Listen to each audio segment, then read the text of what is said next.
Hello friends, আসসালামু আলাইকুম। আমার চ্যানেলে নতুন একটি রেসিপি দেখার আমন্ত্রণ জানিয়ে শুরু করছি আজকের রেসিপি। আশা করছি আজকের এই মসুর ডাল দিয়ে পাকন পিঠার রেসিপিটা আপনাদের কাছে খুবই ভালো লাগবে। তো চলুন চলে যাই মূল রেসিপিতে। প্রথমেই আমি 1 কাপ মসুর ডাল নিয়ে নিয়েছি আর এই ডালটাকে ভালো করে ধুয়ে সিদ্ধ করতে বসিয়ে দিয়েছি। দেখতেই পারছেন ডালটা যখন খুব ভালোভাবে সিদ্ধ হয়ে যাবে, দেখুন আমার ডালটা কিন্তু আমি খুব লো হিটে রেখে এটাকে সিদ্ধ করে নিয়েছি আর পানিটা একবারে টেনে নিয়েছি, অতএব ডালটা খুব ভালোভাবে সিদ্ধ হয়ে গেছে। এখন এটা একটা স্ট্রেনার দিয়ে আমি একটু সেঁকে নেব। আপনারা চাইলে ডাল ঘুটুনি দিয়ে ঘন্ট করে না ছেঁকেই এটা বানাতে পারেন, তবে এটা সেঁকে নিলে বেশ স্মুথলি একটা ব্যাপার হয়, খুব ভালো লাগে দেখতে। তো এভাবে আমি ডালটা স্ট্রেনারে সেঁকে নিয়েছি। এখন চলে যাচ্ছি পরের প্রসেসে। প্রথমে আমি পরিমাণ মতো দিয়ে দিচ্ছি পানি। আপনারা যতটুকু বানাতে চান ততটুকু পানি দিয়ে দেবেন। আর এর মধ্যে দিয়ে দিচ্ছি 1 কাপ পরিমাণে ময়দা। 1 কাপ ডালের জন্য আমি 1 কাপ ময়দা নিচ্ছি। আপনারা চাইলে কম বা বেশি করে নিতে পারেন, এতে কোনো সমস্যা নেই। এখন আগে থেকে যে ডালের পাল্পটা আমি তৈরি করে রেখেছিলাম সেটাও দিয়ে দিলাম। আর অবশ্যই পানিটা কিন্তু খুব ভালোভাবে গরম হওয়ার পরেই চালের আটাটা দিয়ে দেবেন, না হলে কিন্তু কাঁচা থেকে যাবে। আর যদি আটাটা ভালো করে খামির দেওয়া না হয় তাহলে কিন্তু পারফেক্টলি পিঠাগুলো হবে না। তো এখন আমি নামিয়ে নিয়েছি আর এটা একটু ঠান্ডা হলেই মথে নিচ্ছি। অবশ্যই একটু গরম থাকতে থাকতে এটা মথে নেবেন, ঠান্ডা হয়ে গেলে মথলে কিন্তু এটা আর ভালো হবে না। তো এভাবে স্মুথলি আমি এটাকে একটা খামির তৈরি করে নিয়েছি। এখন সেখান থেকে অল্প একটু নিয়ে এভাবে একটা ছোটো করে রুটির মতো বেলে নিচ্ছি আর এরকম মোটা করে রেখেছি প্রায় 1/2 ইঞ্চির মতো। এখন আমি একটু তেল মেখে নিচ্ছি এর উপরে।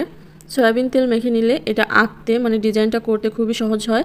আর একটা কুকি কাটার দিয়ে এভাবে দাগ টেনে নিচ্ছি। আপনারা চাইলে যে কোনো কিছু দিয়ে আঁকিয়েও নিতে পারেন, যে এইভাবে। তো আমি আরও একটা দাগ এভাবে দিয়ে দিলাম।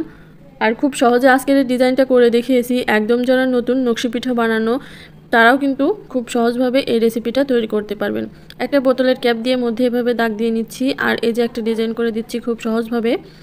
এবার একটা টুথপিকের সাহায্যে একটা ভি শেপের টিন কাটারের সাহায্যে আমি চারকোনাটা এরকম ডিজাইন করে নেব। আমার কাছে ভি শেপের টিন কাটার ছিল না, আমি কয়েলের স্ট্যান্ড দিয়ে এভাবে ভি শেপের টিন কাটার বানিয়ে নিয়েছি। আপনারা চাইলে যে কোনো কিছু দিয়ে এভাবে ডিজাইনটা করে নিতে পারেন। তো আমার সাইডের ডিজাইনটা হয়ে গেছে। আমি এখন একটা টুথপিকের সাহায্যে এভাবে করিয়ে দিচ্ছি। আমি খেজুর কাটা দিয়ে করছি, আপনারা চাইলে কিন্তু টুথপিক দিয়েও করতে পারেন। এই ডিজাইনটা অনায়াসেই হয়ে যাবে খুব ভালোভাবে। তো মধ্যে থেকে এটুকু এভাবে তুলে দিচ্ছি। তো দেখতেই তো পেলেন খুব সহজে কিন্তু এই ডিজাইনটা করেছি আর মাশাআল্লাহ দেখতে কিন্তু খুবই সুন্দর হয়েছে। এই যে দেখুন এইভাবে সবগুলো আমি তৈরি করে নিয়েছি। এখন এটাকে আমি তেলে ভাজতে চলে যাব। যেহেতু এটা 2 বার ভাজতে হবে সেহেতু আমি এই যে তেল দিয়ে দিলাম কড়াইতে পরিমাণ মতো। তারপর এর মধ্যে পিঠাগুলো দিয়ে দিচ্ছি। মিডিয়াম টু লো হিটে রেখে এটাকে ভাজতে হবে। একেবারে চুলার আঁচটা কিন্তু বেশি দেওয়া যাবে না, তাহলে কিন্তু উপর থেকে হয়ে যাবে আর ভিতর থেকে কাঁচা থেকে যাবে। তো কালারটা যখন এ পর্যায়ে চলে এসেছে, দেখতেই পারছেন হালকা ব্রাউন কালার চলে এসেছে। এখন এটাকে আমি তুলে নেব। এটা যেহেতু 2 বার ভাগ করে ভাজতে হয় সেহেতু আমি হালকা ব্রাউন করে ভেজে নিচ্ছি, পরবর্তীতে আমি গাঢ় করে ভেজে নেব। তো সবগুলো পিঠাই আমি এইভাবে তুলে নিচ্ছি। এই যে দেখুন এরকম কালার করে পিঠাগুলো আমি তুলে নিয়েছি। আর এখানে একটা টিপস বলে রাখি, অবশ্যই প্রথমবারও যখন ভাজবেন পিঠাগুলো কিন্তু নরম থাকলে হবে না, যখন মুসমুসে হয়ে যাবে তখনই তুলে নেবেন। আর অবশ্যই প্রয়োজন পড়লে আপনারা লো হিটে ভেজে নেবেন। দ্বিতীয়বার ভাজার জন্য আমি দিয়ে দিয়েছি আর এর মাঝখানে বেশ কিছুটা সময় গ্যাপ দিয়েছিলাম 2 থেকে 3 ঘন্টার জন্য। আপনাদের হাতে যদি সময় কম থাকে প্রয়োজনে আধা ঘন্টা সময় ব্যাক দিয়ে দেবেন। তো এই যে দ্বিতীয়বার আমি এরকম কালার করে পিঠাগুলো ভেজে নিয়েছি। এখন একটা গুড়ের শিরা তৈরি করব। তো তার জন্য এখানে 1 কাপ গুড় দিয়ে দিয়েছি আর এর মধ্যে দিয়ে দিচ্ছি 1/2 কাপ চিনি আর দিয়ে দিচ্ছি 1/2 কাপ পানি। এখন এই চিনি শিরাটাকে একটু ঘন করে জাল করে নিতে হবে। পিঠাগুলো খেতে কিন্তু ভীষণই মজাদার হয়, আপনারা বাসায় একদিন ট্রাই করে দেখবেন। তো এখন এটাকে চেক করে দেখে নেবেন, হাতের মাঝে যখনই একটু চ্যাটপেটে ভাব চলে আসবে তখনই আমি চুলাটা অফ করে দিচ্ছি। আর চুলার এই শিরার মধ্যে, গরম শিরার মধ্যেই এই পিঠাগুলো দিয়ে 2 থেকে 3 বার উল্টে পাল্টে পিঠাগুলো তুলে নিতে হবে। বেশিক্ষণ ভিজিয়ে রাখার কোনো প্রয়োজন নেই, 2-3 বার এরকম উল্টে পাল্টে পিঠাগুলোকে আমি তুলে নিলাম। আর পিঠাগুলোর কালার কিন্তু মাশাআল্লাহ অনেক সুন্দর এসেছে।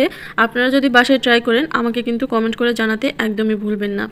আর পিঠাগুলো অনেক মুসমুসে হয়েছে, বাচ্চা থেকে বড়দের খুবই প্রিয় একটা রেসিপি। আর এটা কিন্তু বোঝা যাবে না যে এটা ডালের তৈরি নকশি পিঠা। আপনারা বাসায় ট্রাই করলেই খেলেই বুঝতে পারবেন যে এটা কতটা মজা। আমি একটা ভেঙে দেখিয়ে দিচ্ছি এটা কতটা মুসমুসে আর রসালো হয়েছে, দেখে নিশ্চয়ই বুঝতে পারছেন। তো আজকের এই সহজ রেসিপিটা যদি আপনাদের কাছে ভালো লেগে থাকে অবশ্যই লাইক, কমেন্ট এবং শেয়ার করে দেবেন। আর আমার চ্যানেলটা সাবস্ক্রাইব করে পাশে থাকা বেল বাটনটা অন করে দেবেন। আর যদি এই ভিডিওটা ফেসবুক পেজ থেকে দেখে থাকেন তাহলে পেজটাকে ফলো দিয়ে রাখবেন, তাহলে যখনই কোনো নিত্য নতুন ভিডিও আপলোড করব নোটিফিকেশন আপনাদের কাছে পৌঁছে যাবে। সবাই ভালো থাকবেন, আল্লাহ হাফেজ।